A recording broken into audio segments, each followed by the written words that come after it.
नमस्कार दोस्तों, स्वागत है आपका स्टडी फॉर सिविल सर्विसेज में। वीडियो को पूरा देखिए। कोई भी आपका फीडबैक है, कोई सजेशन है, तुरंत वीडियो में कमेंट करके जरूर बताइए। अच्छा लगे तो वीडियो लाइक जरूर कर लीजिए और ऐसे वीडियो लगातार फ्री में पाने के लिए चैनल को तुरंत सब्सक्राइब कर लीजिए और बेल आइकन को जरूर टैप कर लीजिए ताकि आगे भी सारे वीडियो आपको मिलते रहे। यूट्यूब में फॉलो करते हैं तो प्लीज ये वाला फ्री टेलीग्राम चैनल जरूर ज्वाइन कर लीजिएगा। सारे नोटिफिकेशन, सारे अपडेट यहीं पे आते हैं, ध्यान रखिएगा। स्टडी फॉर सिविल सर्विसेज का कोई भी पेड ग्रुप अगर आपको ज्वाइन करना है तो सिर्फ 856480560660897523864455 यही नंबर है हमारे, सिर्फ जहां पे कॉल या व्हाट्सएप कर सकते हैं। इंस्टाग्राम पे हमारा पेज जरूर फॉलो कर लीजिएगा, studyforcivil.services है। ट्विटर पे हमको जरूर फॉलो कर लीजिएगा, @studyforcivils है। सारे क्वेश्चन अटेम्प्ट करिए और स्कोर अपना तुरंत कमेंट करके बताइए। दोस्तों नमस्कार, स्टडी फॉर सिविल सर्विसेज में आप सभी का स्वागत है। 69 बीपीएससी पीटी के लिए हम पेड क्विज अपनी लगातार देख रहे हैं। अगला वीडियो यहाँ पे कंटिन्यू करेंगे। हमारे कोर्सेज अभी भी इसके चल रहे हैं। To the point study material और पूरी तैयारी के लिए आप हमारे साथ जुड़ सकते हैं। डिस्क्रिप्शन बॉक्स इस वीडियो का खोल करके देखिएगा, वहाँ पे हमारी कॉन्टैक्ट डिटेल्स प्रोवाइड की गई हैं। ठीक, तो बिना किसी देरी के हम स्टार्ट करेंगे। पूछा गया है किसी वर्गाकार या फिर आयताकार ठोस वस्तु के गुरुत्व केंद्र की स्थिति क्या होती है। तो चाहे स्क्वायर हो हमारा, ठीक है, या फिर रेक्टेंगल हो, तो जो डायगनल होते हैं बेसिकली, ठीक है, तो जो यहाँ पे उसका इंटरसेक्शन पॉइंट होगा ना, तो ग्रेविटी की पोजीशन जो है वहीं पे होती है। ठीक, विकल्प हम इसमें क्या चुनेंगे, बी वाला। ठीक, देखिए यहाँ पे हम आपका जो नया एग्जामिनेशन पैटर्न है जिसमें मेनली 3 ऑप्शंस पे फोकस किया गया है, चौथे में मोर देन 1 और 5वें में नन। ठीक है, इसके साथ ही इस पूरी सीरीज को देखते रहेंगे आगे भी, और काफ़ी स्कोप बढ़ गया है आपको कंफ्यूज करने का एग्जामिनर के पास इन 2 ऑप्शंस के द्वारा। ठीक है, तो इस चीज़ को ध्यान में रख करके आपको प्रैक्टिस करनी ज़रूरी है। देखिए सॉल्यूशन यानी कि विलियम जैसे स्थिति से संबंधित एक प्रश्न है कि किसी विशेष जलवायु स्थिति में जो डिकम्पोजिशन की रेट होती है, अपघटन दर, ठीक, कैसी होगी। ठीक है, तेज होगी, धीमी होगी। ठीक है, यदि उस अपरद यानी कि जो हमारा एक तरीके से डेट्रियस सब्सटेंस है, ठीक है, वो नाइट्रोजन या फिर चीनी है ना, इस जैसे पानी में घुलनशील पदार्थ उसमें मौजूद हैं। तो जैसे ऑर्गेनिक मैटर्स के डीके की रेट आप देखते हैं, है ना, उसी क्रम में अगर हम इस चीज़ को समझें तो अगर हमारे उस पर्टिकुलर सब्सटेंस में नाइट्रोजन या फिर जैसे शुगर वगैरह हो गया, ये सब इंक्लूडेड होते हैं, तो डिकम्पोजिशन रेट जो है ना तेज हो जाती है। तो वही यहाँ पे भी होगा विकल्प फर्स्ट। नेक्स्ट है United nation general assembly, UNGA short form में लिखा है। इन्होंने इसमें से किस डेट को, जो कि जून महीने की है, उसको सूक्ष्म, लघु और मध्यम आकार के उद्यम दिवस के रूप में घोषित किया है। ठीक है, तो MSME एंटरप्राइजेस डे ऑब्जर्व किया जाता है 27 जून को। नेक्स्ट है सरकारी कर्मचारियों और पेंशन भोगियों के लिए एक चिकित्सा बीमा योजना जिसका नाम है मेडिसेप, किस राज्य में लागू की गई है। ठीक है, तो इसको केरला की सरकार ने लॉन्च किया था, ऑप्शन बी जो है। देखिए जितने भी हमारे सोलर प्लैनेट में जो है प्लैनेट्स हैं, उनकी गति के संबंध में कुछ नियम हैं जो कि एक साइंटिस्ट हैं केपलर, ठीक, इनके द्वारा दिए गए हैं। तो अब यहाँ इन विकल्पों में जो नियम लिखे हैं कौन सा इनके द्वारा, केपलर के द्वारा बताया गया, तो law of orbit, law of period, law of area, ठीक है, इन सभी को केपलर के द्वारा ही दिया गया है। तो मोर देन 1 को चुनेंगे हम। नेक्स्ट है संविधान सभा के राष्ट्रीय ध्वज पर तदर्थ समिति के अध्यक्ष कौन थे। संविधान सभा में हमने पहले भी बताया आपको कई सारी छोटी बड़ी कमिटीज बनी थी अलग अलग पर्पस के लिए। जैसे आप ड्राफ्टिंग कमेटी को मुख्य रूप से जानते होंगे, जो कि संविधान को बनाने का कार्य उसने मुख्य रूप से किया। ठीक, तो उसी क्रम में जो हमारी कॉन्स्टिट्यूएंट असेंबली में एडहॉक कमेटी थी नेशनल फ्लैग इसकी। ठीक, तो इंडियन नेशनल कांग्रेस का जो उस समय फ्लैग था उसी में कुछ मॉडिफिकेशंस के साथ, डेट आपको याद होनी चाहिए, 22 जुलाई 1947 को इसको अडॉप्ट किया गया कॉन्स्टिट्यूएंट असेंबली के द्वारा हमारे नेशनल फ्लैग के रूप में।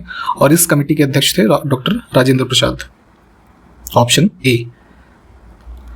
42वां संविधान संशोधन अधिनियम 1976 इसमें से किस भाग का पहला और अंतिम संशोधन है। तो जिसको कि आप 42nd अमेंडमेंट को मिनी कॉन्स्टिट्यूशन की संज्ञा के रूप में जानते हैं, क्योंकि बहुत सारे प्रावधान इसमें जोड़े और घटाए गए। ठीक, तो हमारे कॉन्स्टिट्यूशन की जो प्रियम्बल है उसमें 3 शब्द जोड़े गए थे, सोशलिस्ट, सेकुलर और इंटेग्रिटी, है ना। तो ये सिर्फ पहला और आखिरी अमेंडमेंट है प्रस्तावना का। इसमें देखें इसमें से क्या ऐसे जीव हैं या हमारे टाइप्स हैं जो जैविक और अजैविक घटकों के बीच मध्यस्थ के रूप में कार्य करता है। तो इकोलॉजी जैसे थोड़ा सा पढ़ेंगे वहाँ पे चीज़ें स्टार्टिंग में मिलती हैं कि हमारे जैसे बायोटिक कंपोनेंट्स वो होते हैं जो जैसे कि फॉर एग्जांपल लिविंग थिंग्स जो हैं जैसे प्लांट, एनिमल, बैक्टीरिया, ये सब। ठीक, ए बायोटिक फैक्टर्स हमारे होते हैं क्या, जो कि नॉन लिविंग कह सकते हैं, जैसे वाटर, सॉइल, है ना, ठीक है, ये सब। तो इन दोनों के मध्य जो हमारी ये आपके प्रोड्यूसर्स होंगे या ऑटोट्रॉफ्स कह सकते हैं, ये इन दोनों के मध्य मध्यस्थ का कार्य करते हैं, इन दोनों को आपस में जोड़ने के रूप में आप इसको समझ सकते हैं। नेक्स्ट है इसमें से घास के मैदान। पारिस्थितिकी तंत्र जो पृथ्वी की सतह के ऊपर है ना, उसके लगभग कितने हिस्से को कवर करता है। तो अर्थ पे आप अगर देखेंगे बेसिकली क्या है, हमारी जितनी भी एरिया है अर्थ का कह सकते हैं, उसका सबसे ज़्यादा भाग हमारा क्या है, मरीन इकोसिस्टम है, ठीक है, पानी ही तो है सबसे ज़्यादा। फिर अगर हम ग्रासलैंड्स की बात करें, जैसे विश्व में अलग अलग प्रकार के आप ग्रासलैंड के बारे में पढ़ते हैं, जैसे सवाना हो गया, पंपास वगैरह हो गया, है ना, ये सब जो चीज़ें होती हैं, तो उसकी अगर हम बात करें तो ये लगभग 10 से 25% का जो ब्रैकेट है इसको मान के चलिएगा। ऑप्शन सी को चुनेंगे। फिर जैसे डेजर्ट का इकोसिस्टम है तो उसके कुछ एरियाज हैं, तो इनकी थोड़ी जो कैटेगराइजेशन है, इन चीज़ों को देखिए डिटेल में। संविधान सभा की एक और समिति जिसका नाम है अल्पसंख्यक उप समिति, ठीक है, तो माइनॉरिटी सब कमेटी जो बनी थी, इसके अध्यक्ष थे HC मुखर्जी, ठीक है, इनका नाम, लिस्टिंग पूरी एक बार देख लीजिएगा इन जितनी भी समितियां रही थी। बुद्धिस्ट स्तूप की आकृति आपने देखी होगी, जैसे सारनाथ वगैरह है काफ़ी फेमस। तो स्तूप शब्द का वर्णन सबसे पहले हमें किस वेद में मिलता है, तो हमारा जो सबसे ओल्डेस्ट वेद है कौन सा, ऋग्वेद। उसका नाम यहाँ पे लिखा हुआ नहीं है, तो नन ऑफ द अबव को चुनेंगे हम। निम्नलिखित एग्जाम्पल्स जो लिखे हैं उसमें से कौन सा एक आर्थिक संसाधन है, इकोनॉमिक रिसोर्स है। तो इकोनॉमिक वैल्यू इसमें किसकी है सबसे ज़्यादा, लैंड, है ना, ह्यूमन यूसेज के हिसाब से देखेंगे। बाकी ये जो दो विकल्प हैं हमारे, ये एक तरीके से एनवायरमेंटल रिसोर्स आप कह सकते हैं इसको। इसमें देखें किस प्रकार का पठार बहिर्जात बलों से उत्पन्न होता है। प्लेट्यूज के कई सारे टाइप्स होते हैं जो यहाँ पे लिखे हैं, जैसे ग्लेशियल रीजन, जैसे हिमालयन रीजन में हम देखते हैं जो ग्लेशियर टाइप के हमारे प्लेट्यूज बनते हैं, ये एक्सोजेनिक फोर्सेस के एग्जांपल होते हैं। एक्सोजेनिक में क्या होता है कि ऐसे नेचुरल एजेंट्स जो हैं, फॉर एग्जांपल जैसे विंड, है ना, वाटर, वेव्स, टाइडल वेव्स जैसे होती हैं, इन सब माध्यमों से जो जियोमॉर्फिक एजेंट हैं, इनके माध्यम से जो प्रोसेस फोर्स लगता है, तो उसके माध्यम से जो आकृति बनती है, तो उसमें ग्लेशियर प्लेटू का एग्जाम्पल हो जाएगा, ठीक। तो विकल्प इसमें क्या चुनेंगे, बी। अगर किसी अर्थव्यवस्था में सकल घरेलू उत्पाद में प्राथमिक क्षेत्र, देखिए हमने जो इकोनॉमी की ये देखी है ना, हमारे जैसे सेक्टर्स होते हैं, तो प्राथमिक क्षेत्र यानी प्राइमरी, सेकेंडरी और टर्शरी की हमने जैसे बात की हुई पहले। तो प्राइमरी में मोस्टली एग्रीकल्चर से संबंधित एक्टिविटीज, सेकेंडरी में मैन्युफैक्चरिंग और इंडस्ट्री, टर्शरी में सर्विस सेक्टर, ठीक। तो वही यहाँ पे कहा गया है कि जीडीपी में अगर प्राथमिक क्षेत्र का योगदान कितने प्रतिशत या उससे अधिक हो, तो ऐसी अर्थव्यवस्था कृषक अर्थव्यवस्था, यानी कि हमारी जो कह सकते हैं एग्रेरियन इकोनॉमी है, वो कही जाएगी। तो इंडिया की इकोनॉमी एग्रेरियन है नहीं, क्योंकि सबसे ज़्यादा शेयर हमारा एग्रीकल्चर का इसमें है ही नहीं, ठीक है। तो अगर 50% या उससे ज़्यादा एग्रेरियन पार्ट है जीडीपी कंट्रीब्यूशन में ओवर द, मतलब जैसे एक साल का हम एवरेज निकालते हैं, तो वो एग्रेरियन इकोनॉमी हो जाएगी। तो 50% तो यहाँ पे कहीं लिखा नहीं है, तो नन ऑफ द अबव को चुनेंगे।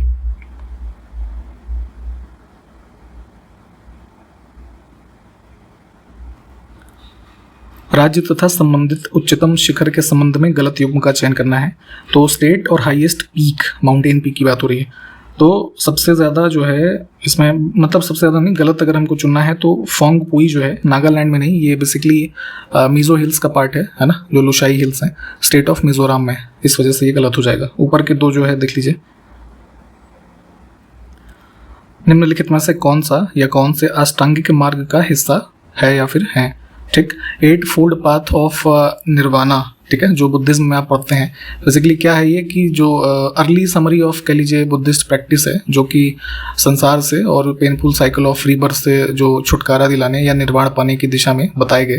तो उसमें 8 चीज़ें इस अष्टांगिक मार्ग के अंतर्गत बताई गई, जो यहाँ पे जैसे right resolve, right mindfulness, right समाधि, ये चीज़ें लिखी गई हैं। इसके अलावा भी 5 चीज़ें हैं, इसकी लिस्ट एक बार देख लीजिएगा, इसमें सारे ही सही हैं, ठीक। तो मोर देन 1 को चुनेंगे।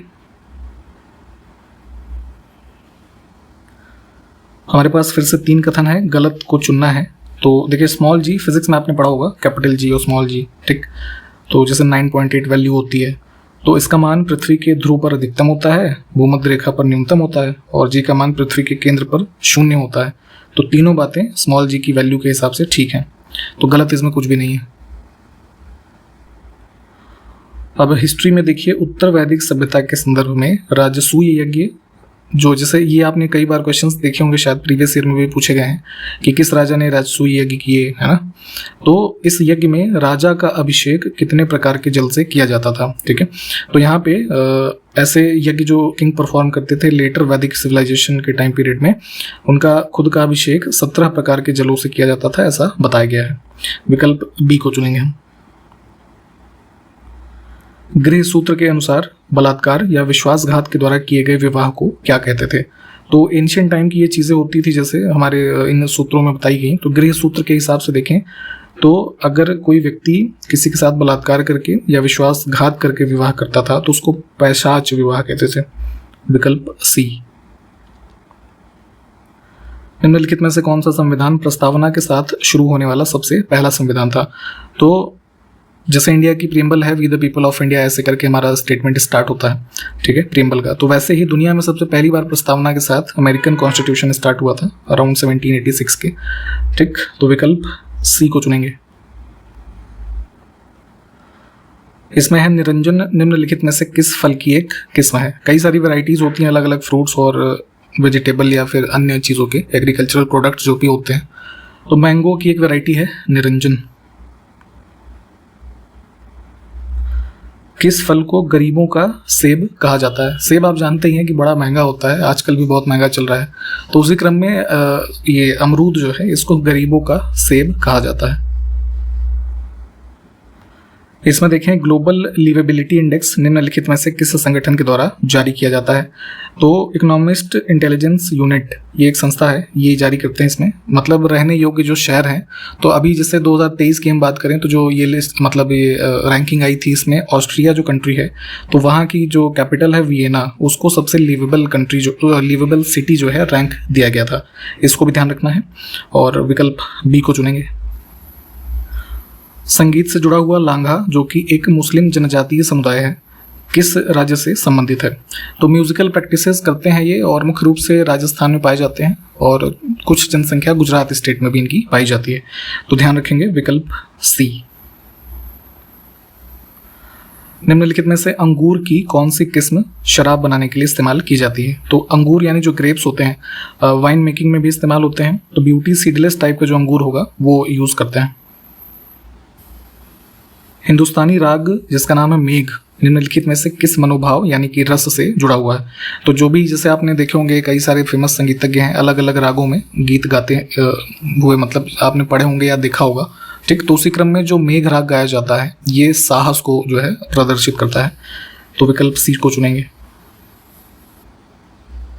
जीवन चक्र के आधार पर निम्नलिखित में से कौन सी सब्जी द्विवर्षीय होती है, ठीक है। तो बेसिकली 2 क्रॉपिंग साइकिल कह सकते हैं, ठीक है, इस हिसाब से इसको समझेंगे। तो अनियन फैमिली की जितनी भी सब्जियां होंगी, ठीक है, उनमें लगभग ये द्विवर्षीय वाला कॉन्सेप्ट होता है। तो यहाँ पे फर्स्ट ऑप्शन को चुनेंगे। इसके और एग्जांपल्स को देख लीजिएगा। विटामिन B2 जिसका केमिकल नेम आप जानते हैं राइबोफ्लेविन होता है, किस फल में पाया जाता है। पपीता, लीची, बेल, इसके अलावा जैसे एवोकाडो हो गया, कई सारे फ्रूट्स हैं जिनमें B2 पाया जाता है। तो यहाँ पे मोर देन 1 को चुन लेंगे। नशीली दवाओं के दुरुपयोग और अवैध तस्करी के खिलाफ अंतर्राष्ट्रीय दिवस किस तिथि को मनाया जाता है। तो ड्रग अब्यूज और उसकी इलिसिट ट्रैफिकिंग, इन सब को रोकने के लिए, अवेयरनेस फैलाने के लिए डे ऑब्जर्व किया जाता है प्रतिवर्ष 26 जून। नेक्स्ट है old cheeks, Coorg cantts, S288 निम्नलिखित में से किस फसल की किस्में हैं, वैरायटीज हैं। तो ये फेमस टाइप्स हैं कॉफ़ी की, है ना, जो इंडिया में उगाए जाते हैं। आप लोगों ने वॉलनट खाया होगा, अखरोट, इसमें किसकी प्रचुरता होती है। फैट तो पाया जाता है, इसके साथ साथ फॉस्फोरस, कैल्शियम, है ना, इन सब की भी इसमें जो है एक अच्छी मात्रा होती है। ब्रेन के लिए काफ़ी अच्छा माना जाता है। तो विकल्प फिलहाल इसमें मोर देन 1 को चुनेंगे। 1938 में भारतीय राष्ट्रीय कांग्रेस की ओर से किसने घोषणा की कि स्वतंत्र भारत के संविधान का निर्माण जब होगा वह वयस्क मताधिकार पर चुनी गई संविधान सभा के द्वारा किया जाएगा। तो ये ईयर ध्यान रखिएगा, जवाहरलाल नेहरू का ये स्टेटमेंट था, लेकिन ऐसा हुआ नहीं था। जो कि कॉन्स्टिट्यूएंट असेंबली हमारी जो बनी, वो वयस्क मताधिकार यानी कि जो लोग वोट दे करके चुने उस तरीके से नहीं चुनी गई थी, बल्कि ये इनडायरेक्ट इलेक्शन, है ना, के थ्रू चुनी गई थी। इस वजह से फिलहाल इसके हिसाब से विकल्प बी हमारा सही है। संविधान सभा की प्रारूप समिति में BL मित्रा के स्थान पर किसको शामिल किया गया? तो कॉन्स्टिट्यूएंट असेंबली में जो ड्राफ्टिंग कमेटी बनाई गई भीमराव अम्बेडकर जी की अध्यक्षता में 7 सदस्यीय जो समिति थी, मुख्य रूप से संविधान बनाने का कार्य इन्होंने ही किया। और इसमें देखेंगे तो 2 लोग रिप्लेस हुए थे, ठीक है। BL मित्र के स्थान पे आए थे ये N माधव राव विकल्प A में, और DP खेतान जो शुरू में ये लोग शुरू में जो है जो समिति बनी थी उसमें शामिल थे। इनकी मृत्यु के पश्चात रिप्लेस किए गए थे लोग। तो DP खेतान के स्थान पे जो TT रामकृष्ण आए थे, ये जो C विकल्प में लिखे हैं। तो इन दोनों का रिलेशन ध्यान रखेंगे और यहाँ पे ये तो ऑप्शन फर्स्ट को चुनेंगे। निम्नलिखित में से कौन सा पारितंत्र मानव निर्मित है? मैन मेड इकोसिस्टम की अगर हम बात करें तो एक्वाकल्चर पोंड है ना, ये सब मानव निर्मित है। डेजर्ट, स्वैम्प, ये सब तो नेचुरल होते हैं। मछली पालन वगैरह करने के लिए सब बनाते नहीं है लोग, आपने देखे होंगे शायद आसपास अपने। फलों में और सब्जियों में और कुछ फसलों में होने वाली बीमारियों के बारे में भी कई बार पूछा जाता है। उसी क्रम में अंगूर में हेन एंड चिकन नामक रोग होता है, तो यह होता है बोरॉन की कमी से, ठीक है। बोरॉन यहाँ पे लिखा नहीं है, तो नन ऑफ द अबव। संविधान सभा कांग्रेस थी और कांग्रेस भारत था, यह वक्तव्य किस इतिहासकार ने दिया था? तो फेमस हिस्टोरियन थे ग्रेविनल ऑस्टिन। इन्होंने कॉन्स्टिट्यूएंट असेंबली जो थी भारत की, उसके बारे में कहा कि वह कांग्रेस थी और कांग्रेस ही उस समय भारत था। तो बेसिकली क्या था कि कांग्रेस के जो सदस्य की संख्या थी कॉन्स्टिट्यूएंट असेंबली में वो ज़्यादा थी, तो कुछ इस संदर्भ में उन्होंने यह वक्तव्य दिया था। तो विकल्प फिलहाल फर्स्ट को चुनेंगे। भारत में संविधान सभा के गठन का विचार M.N. रॉय ने, जो कि कम्युनिस्ट पार्टी ऑफ इंडिया से संबंधित है, इनके बारे में थोड़ा पढ़िएगा। इन्होंने सर्वप्रथम किस वर्ष रखा था? तो आइडिया ऑफ कॉन्स्टिट्यूशन जो है इनके द्वारा ही दिया गया सबसे पहले, इधर 1934 में। इसमें से किस देश ने नूरी नामक घरेलू रॉकेट का उपयोग करके अपना पहला सफल उपग्रह प्रक्षेपण किया? तो 2022 में साउथ कोरिया ने इस नाम से सैटेलाइट लॉन्च किया था, ध्यान रखेंगे। विकल्प C। वयस्क मताधिकार पर चर्चा के समय संविधान सभा में किसने वयस्क मताधिकार को 15 वर्ष के लिए स्थगित करने की गुहार लगाई थी? तो कई सारी ऐसी चीज़ें भी कई बार पूछी जाती हैं। तो जब संविधान सभा में यहाँ पे सबको वोटिंग राइट दिए जाने का डिस्कशन हो रहा था, तब मौलाना अबुल कलाम आज़ाद ने यहाँ पे इसको 15 साल के लिए सस्पेंड करने की बात की थी, ठीक है। हालांकि ऐसा हुआ नहीं, ठीक। और आप जानते हैं वयस्क मताधिकार क्या होता है कि जैसे हमारे लोकसभा और जो राज्यसभा नहीं, जो राज्य विधानसभाओं के इलेक्शंस होते हैं, तो आप लोग उसमें डायरेक्टली पार्टिसिपेट करते हैं, ठीक है। तो पहले क्या था कि जब अब ये प्रावधान अडॉप्ट किया गया कि सबको जो है किसी भी बिना भेदभाव के सबको भारत में वोटिंग राइट दिए जाएं, तो जब हमारा ये कॉन्स्टिट्यूशन बन गया, ठीक है, तो सबको ये अधिकार दिए गए। और उस समय क्या था कि ये मिनिमम उस समय वोट डालने की एज थी 21 साल, ठीक। फिर लेटर ऑन इसको जो 1989 में अमेंडमेंट किया गया कॉन्स्टिट्यूशन में, और तब इसको 18 साल कर दिया गया, ठीक है। तो वर्तमान में यही प्रावधान है, तो ध्यान रखेंगे इन चीज़ों को भी। और यहाँ पे जब कॉन्स्टिट्यूशन बन रहा था तो इसके 15 साल के सस्पेंशन की बात की थी अबुल कलाम आज़ाद ने। इसमें से किसको ऋग्वेद में युद्ध का देवता समझा जाता है? तो ऋग्वेद में वॉर गॉड के रूप में कौन दर्ज है? इंद्र। संविधान का मसौदा तैयार करने में प्रमुख भूमिका निभाने वाले डॉक्टर अंबेडकर का जन्म 14 अप्रैल 1891 को हुआ और उनका निधन किस तिथि को हुआ था? तो 1956 6 दिसंबर। तो ये डेट यहाँ पे है ही नहीं, है ना, तो नन ऑफ द अबव को चुनिए, ठीक। देखिए इलेक्ट्रिकल जो चीज़ें अप्लाइंसेस वगैरह होते हैं तो वहाँ पे इस तरह की चीज़ें यूज़ होती हैं। तो खैर आपको बस एक एग्ज़ाम के हिसाब से फैक्चुअल इन्फॉर्मेशन याद रखनी है कि एक हॉर्स पावर में कितने वॉट होते हैं, ठीक है। तो 746, विकल्प C को चुनेंगे हम। संविधान सभा ने राष्ट्रमंडल में भारत की सदस्यता का सत्यापन किस वर्ष में किया था? तो कॉमनवेल्थ एक समूह है, आप जानते होंगे, जैसे कॉमनवेल्थ गेम्स आपने सुने होंगे। तो कुछ सॉवरेन स्टेट्स का एक एसोसिएशन है हमारा ये। तो इसमें जब हमारा देश आज़ाद हो गया और कॉन्स्टिट्यूएंट असेंबली कार्य कर रही थी, तो ठीक है, तो वही एक संसद के रूप में भी तो उस समय कार्य कर रही थी। तो इंडिया की फॉरेन पॉलिसी के एक रूप में, है ना, जो इंडिया की मेंबरशिप थी कॉमनवेल्थ में, उसको अप्रूव किया गया कॉन्स्टिट्यूएंट असेंबली के द्वारा मई 1949 में, ठीक है। ये सब फैक्चुअल डेट्स हैं, इंपॉर्टेंट है, पूछी जाती हैं, तो ध्यान रखना है। निम्नलिखित में से कौन सा सदस्य कैबिनेट मिशन में शामिल नहीं था? तो 1946 में आप देखते हैं क्लेमेंट एटली गवर्नमेंट जो ब्रिटिश थी, तो उन्होंने एक हाई पावर्ड मिशन भारत भेजा था। 3 सदस्य थे इसमें कैबिनेट मिशन के रूप में, आप जिनको जानते हैं, पैथिक लॉरेंस, स्टफर्ड क्रिप्स और एवी अलेक्जेंडर। कई बार लिखा मिलेगा और कई बार एबी भी मिल जाता है, ठीक है, तो कंफ्यूज मत होइएगा, ठीक।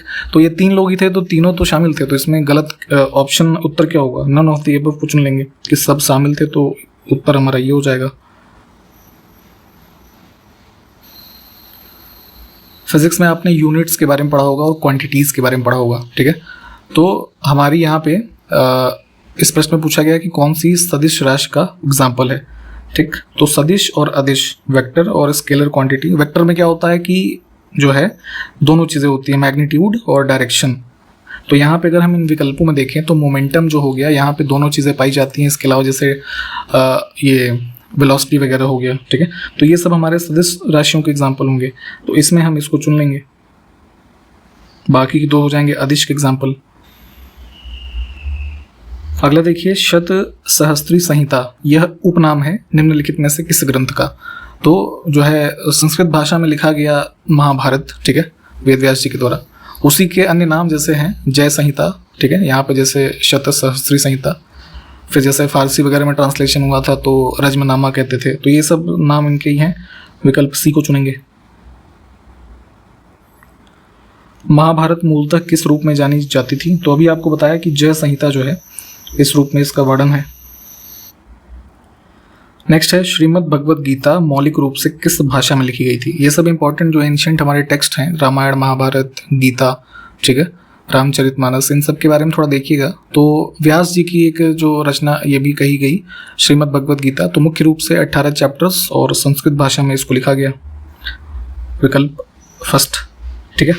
तो यहाँ पे इस वीडियो को हम समाप्त करेंगे। सारे क्वेश्चंस प्लीज़ देखें, संबंधित फैक्ट्स को डिटेल में रिवाइज करते चलें। एग्जाम नज़दीक है, बहुत जल्दी होने वाला है, तो रिवाइज करते रहें और प्रैक्टिस ज़्यादा से ज़्यादा करते रहें, ठीक। इन्हीं सब बातों के साथ इस वीडियो को समाप्त करेंगे। मिलते हैं आपसे अगले वीडियो में, तब तक के लिए नमस्कार, जय हिंद।